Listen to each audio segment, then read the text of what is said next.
Chris Bernal inaming hindi na sikat, lalo na't matagal na nahinto. Matapos ang ilang buwang pahinga, handa nang bumalik si Chris Bernal sa showbiz at mas magiging aktibo sa telebisyon.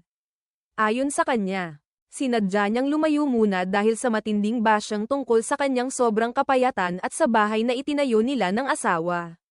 Inamin ni Chris na naapektuhan siya sa mga puna, lalo na sa kanyang payat na katawan, kaya nagsikap siyang magdagdag ng timbang at ngayon ay mas maayos na ang kanyang kalusugan. Nilinaw din niya na hindi pa tapos ang kanilang bahay noong ito ay pinuna ng publiko. Aminado ang aktres na hindi na kasing aktibo ng dati ang kanyang career. Pero tanggap niya ito at mas pinahahalagahan ang pagkakataong patuloy na makapagtrabaho sa industriya. Para kay Chris, mahalagang manatili at magbigay kontribusyon. Kahit hindi na siya nasa rurok ng kasikatan. Sa kanyang pagbabalik, nangako siyang mas pagbubutihin ang bawat proyekto bilang patunay na may lugar pa rin siya sa showbiz.